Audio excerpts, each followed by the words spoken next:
News one north ইষ্টৰ আজিৰ এই প্ৰতিবেদনলৈ আপোনাক স্বাগতম। আপুনি চাই আছে দেশৰ এটা অগ্ৰণী নিৰ্ভীক নিৰপেক্ষ channel news one north east. Zubeen Garg আৰু নাই, চিৰদিনৰ বাবে গভীৰ নিদ্ৰাত জুবিন। বিশ্ববিশ্ৰুত শিল্পীগৰাকীৰ মৃত্যুত অজস্ৰ গুণমুগ্ধই শোকত ভাঙি পৰিছে। অনামিকাৰ পৰা আৰম্ভ হোৱা জুবিনৰ সুৰীয়া যাত্ৰা ছিংগাপুৰত অন্ত পৰে। হাৰ্টথ্ৰব জুবিন গাৰ্গৰ মৃত্যু সন্দৰ্ভত ছিংগাপুৰ আৰক্ষীয়ে ইতিমধ্যে তদন্ত আৰম্ভ কৰিছে। এই সন্দৰ্ভত আটক কৰিছে 15 জনক। ইয়াৰ ভিতৰত আছে সিদ্ধাৰ্থ শৰ্মা, শেখৰ গোস্বামী আৰু কেইজনমান প্ৰৱাসী অসমীয়া। ছিংগাপুৰ আৰক্ষীয়ে ইতিমধ্যে আটক কৰিছে ইয়টত জুবিন গাৰ্গৰ সৈতে থকা 15 জনকৈ ব্যক্তিক। ইফালে মুখ্যমন্ত্ৰীয়েও নিৰপেক্ষ তদন্ত হ'ব বুলি উল্লেখ কৰিছে। কাইলৈ পুৱা অসম পাবহি জুবিন গাৰ্গ। এই সন্দৰ্ভত মুখ্যমন্ত্ৰীৰ শেহতীয়া আপডেট। আমাৰ পৰিকল্পনা ব্যৱস্থা অনুসৰি জুবিন গাৰ্গৰ পাৰ্থিৱ শৰীৰ কাইলৈ পুৱাৰ ভাগত গুৱাহাটী আহি পাব। মুখ্যমন্ত্ৰীৰ শেহতীয়া আপডেট।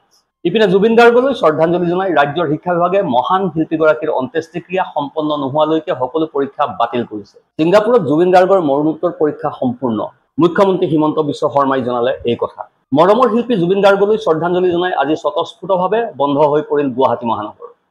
মহানগৰীৰ সকলো দোকান পোহাৰ, চিটি বাছ, অটো পুৱাৰ ভাগৰে পৰা বন্ধ কৰি মৰমৰ শিল্পীগৰাকীলৈ মহানগৰবাসীয়ে জনাইছে এক শ্ৰদ্ধাঞ্জলি। আৱেগিক হৈ পৰিছে জুবিন পত্নী গৰিমা শইকীয়া গাৰ্গ।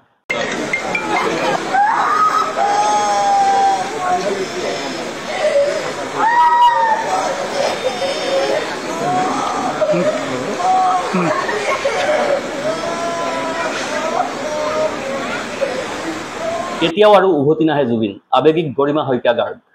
জুবিনৰ ফটোখনকে চাই চাই উচুপিছে পত্নী গৰিমা শইকীয়া গাৰ্গে। জুবিন গাৰ্গৰ মৃত্যুত বিখ্যাত মিউজিক কোম্পানী টি চিৰিজে দিছে এই পোষ্ট। চৌদিশে সমনীয়া, জুবিনৰ মৃত্যুত সকলো ভাষাহীন। সামাজিক মাধ্যমত সংগীত শিল্পী জিৎ গাংগুলীয়েও কৰিছে শোক প্ৰকাশ। হাৰ্টথ্ৰব জুবিন গাৰ্গৰ মৃত্যুত শোক প্ৰকাশ কৰিছে তানজানিয়াৰ জনপ্ৰিয় ইনফ্লুৱেঞ্চাৰ কিলি পলে।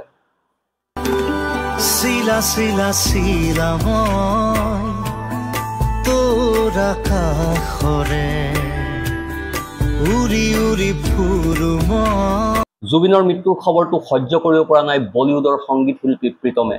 তেওঁ কয়, দুৰ্ঘটনাত জুবিনৰ প্ৰাণ হেৰুৱাটো আটাইতকৈ ভয়ংকৰ আৰু দুখজনক খবৰ। জুবিনৰ মৃত্যুত শোক প্ৰকাশ কৰিছে জনপ্ৰিয় শিল্পী মিকা সিঙে। জুবিনবিহীন আজি প্ৰথমটো দিন। ৰাজ্য তথা দেশৰ সকলোৱে সামাজিক মাধ্যম যোগে প্ৰকাশ কৰিছে অন্তৰৰ শোক। হিয়াৰ আমঠু জুবিনক হেৰুৱাই নিশা শান্তিত শুব পৰা নাই অসমবাসী। কালিলৈ পুৱাহে গুৱাহাটী পাবহি জুবিন গাৰ্গৰ নশ্বৰ দেহ। সৰুসজাইত ৰখা হ'ব জুবিনৰ নশ্বৰ দেহ। জুবিন গাৰ্গৰ বাসগৃহত মুখ্যমন্ত্ৰীয়ে কৰিছে এই ঘোষণা।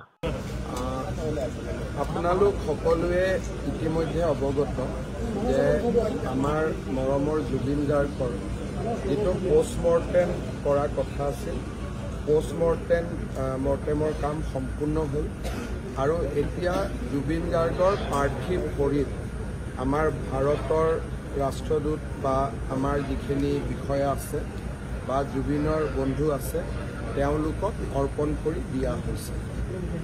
ইয়াৰ নেক্সট ষ্টেপটো হ'ল তেখেতক আমি পাৰ্থিৱ শৰীৰক আমি দিল্লীলৈকে লৈ আহিম আৰু দিল্লীৰ পৰা এখন বিশেষ বিমান যোগে আমি তেখেতক গুৱাহাটীলৈকে লৈ আহিম। গুৱাহাটীত অহাৰ সময়টো আমি আপোনালোকক জনাম। গুৱাহাটীত আহিলে প্ৰথম পাৰ্থিৱ শৰীৰ জুবিনৰ ঘৰলৈকে আহিব। সেইখিনি সময়ত আমি বিচাৰিম যাতে কোনো ৰাইজ তাতে নাথাকে, কাৰণ জুবিনৰ পৰিয়ালটোৱে একান্তভাৱে অলপ সময় কটোৱাৰ সেইটোৱে শেষ সময়। কাৰণ এবাৰ সৰুসজাইত অহাৰ পিছত পৰিয়ালে জুবিনৰ লগত সময় কটাব নোৱাৰিব।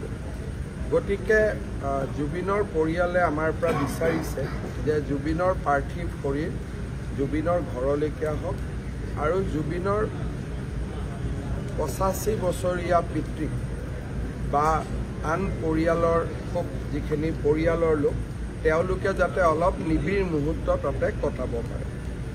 তাতে 1 ঘণ্টা সময় থাকিব আৰু সেইখিনি সময়ত আমাক বেয়া পাব নালাগে।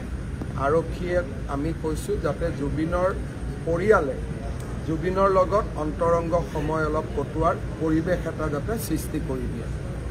তাৰপিছত আমি সৰুসজাইলৈকে তেখেতক লৈ আহিম আৰু আমাৰ ইণ্ডো ষ্টেডিয়ামৰ সন্মুখৰ যিখিনি জেগা আছে তাতে আমি জুবিনৰ পাৰ্থিৱ শৰীৰ ৰাখিম। যদি বহুত বেছি বৰষুণ আদি হয় তেতিয়াহ'লে কণ্টিজেঞ্চি হিচাপে এই জেগাটো আমি ৰাখি থৈ দিম, কিন্তু এইটো বিকল্প। তাতে আমাৰ ব্যৱস্থা হ'ব তাৰ পিছফালে জুবিনৰ পৰিয়ালে থাকিব পৰা অলপমান ব্যৱস্থা কৰি দিয়া হ'ব।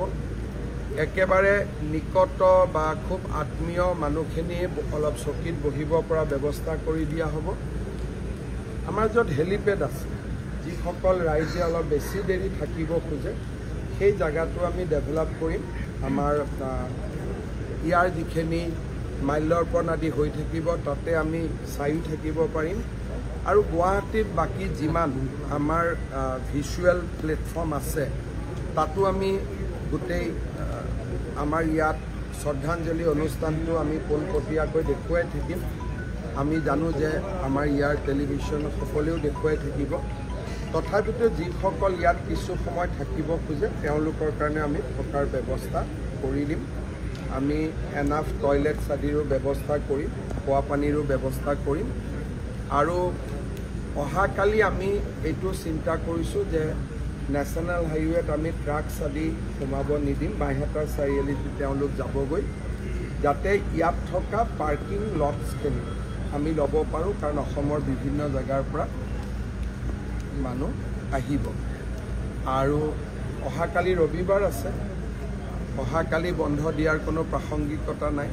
কিন্তু যিদিনাখন জুবিনৰ অন্তিম সংস্কাৰ হ'ব, সিদিনাখন আমি বিদ্যালয় মহাবিদ্যালয় আদি নিশ্চিতভাৱে আমি বন্ধ দিম। এতিয়ালৈকে এইখিনি ব্যৱস্থা আমি কৰিছোঁ। মই আশা কৰিছোঁ যে কালি নিচেই পুৱাতে 6 বাজি বা 7 বাজি নিচেই পুৱাতে আমি জুবিনক গুৱাহাটীত পাম। আজিৰ দিনটো আমি আগ্ৰহেৰে অপেক্ষা কৰিব লাগিব। মই চেষ্টা কৰিছিলোঁ আজি আনিবৰ কাৰণে, ছিংগাপুৰৰ কৰ্তৃপক্ষকো কৈছিলোঁ যে পষ্টমৰ্টেম নকৰাকৈ পঠিয়াবৰ কাৰণে। কিন্তু অসমত যিহেতু তদন্তৰ কথা এটা আহিলে বা এজাহাৰ আদিও আহিলে, তাৰ পৰিপ্ৰেক্ষিতত আমি পষ্টমৰ্টেমটোক খুব বেছি না কৰিবৰ কাৰণে আমি সুবিধা নাপালোঁ, কাৰণ ছিংগাপুৰ কৰ্তৃপক্ষ অলপ সচেতন হৈ গ'ল। ইয়াৰ ফিডবেকখিনি তেওঁলোকেও পায়। সেইকাৰণে আজি অনাৰ যিটো প্ৰচেষ্টা, সেইটোত আমি সফল নহ'লোঁ। কিন্তু আজি নিশাৰ ভিতৰতে তেখেত দিল্লীলৈ আহিব আৰু দিল্লীৰ পৰা আমি বিশেষ বিমানেৰে তেখেতক গুৱাহাটীলৈ লৈ আহিম। যোৱা নিশা একাংশ জুবিন অনুৰাগীয়ে জুবিন গাৰ্গৰ কাহিলীপাৰাৰ বাসভৱনত ভিৰ কৰি পত্নী গৰিমা শইকীয়া গাৰ্গক সান্তনা দিয়ে। ইফালে পত্নীসহ মুখ্যমন্ত্ৰী হিমন্ত বিশ্ব শৰ্মাও উপস্থিত হয় জুবিন গাৰ্গৰ কাহিলীপাৰাস্থিত বাসগৃহত। Bureau report, news 1 north east.